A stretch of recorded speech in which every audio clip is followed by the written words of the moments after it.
بسم اللہ الرحمن الرحیم۔ السلام علیکم۔ روزانہ واقعات سننے کے لیے اس چینل کو سبسکرائب کریں۔ محب طبری نے اپنی کتاب الریاض النظرہ میں تحریر فرمایا ہے کہ ایک مرتبہ حلب کے کچھ رافضیوں نے لاکھوں اشرفیوں کی رقم اور بے شمار تحفے امیر مدینہ کی خدمت میں رشوت کے طور پر اس مقصد کے لیے پیش کیے کہ وہ انہیں مسجد نبوی میں رات بھر رہنے اور روزہ مبارکہ میں نقد لگا کر حضرت ابو بکر صدیق اور حضرت عمر فاروق رضی اللہ عنہما کے مبارک جسموں کو قبر انور سے نکال کر لے جانے کی اجازت دے۔ رشوت خور بدکار امیر لالچ کا شکار ہو گیا اور ان خون خوار درندوں کو مسجد نبوی میں رات بھر رہنے اور اپنا منصوبہ پورا کر لینے کی اجازت دے دی، اور مسجد نبوی کے شیخ الخدام شمس الدین ثواب کو حکم دے دیا کہ جس وقت رات میں ان روافض کا گروہ مسجد نبوی میں داخل ہونا چاہے ان کے لیے دروازے کھول دینا۔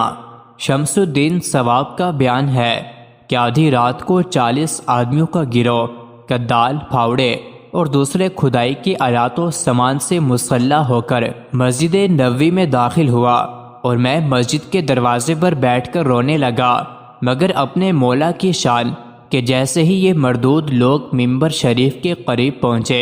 ایک دم سب کے سب زمین میں دھنسنے لگے، یہاں تک کہ سب زندہ درگور ہو گئے۔ 2/3 رات گزرنے کے بعد امیر مدینہ نے مجھے طلب کر کے ان لوگوں کا حال پوچھا تو میں نے آنکھوں دیکھا ماجرا عرض کر دیا کہ وہ سب زمین میں دھنس گئے۔ امیر مدینہ نے مجھے ڈانٹ کر کہا کہ تم بالکل پاگل اور دیوانے ہو گئے ہو، بھلا یہ کیوں کر ممکن ہے کہ پتھر کے فرش میں 40 آدمی زمین کے اندر دھنس جائیں؟ میں نے عرض کیا کہ امیر خود چل کر اپنی آنکھوں سے دیکھ لیں کہ ابھی تک ان لوگوں کے زمین میں دھنس جانے کا نشان باقی ہے، اور ابھی تک ان کے کچھ لباس وغیرہ زمین میں دھنسے ہوئے نظر آ رہے ہیں۔ یہ سن کر امیر مدینہ سناٹے میں آ گیا اور کہنے لگا کہ خبردار، ہرگز تم اس راز کو کسی پر ظاہر نہ کرنا، ورنہ میں تلوار سے تمہارا سر اڑا دوں گا۔ زمانہ ماضی میں دشمنان اسلام نے حضور اکرم صلی اللہ علیہ وسلم کی توہین اور ایذا رسانی کے لیے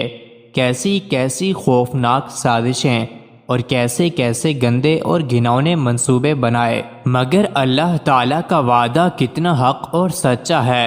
کہ واللہ یعصمک من الناس، یعنی اے محبوب، اللہ تعالیٰ آپ کو لوگوں سے بچائے گا۔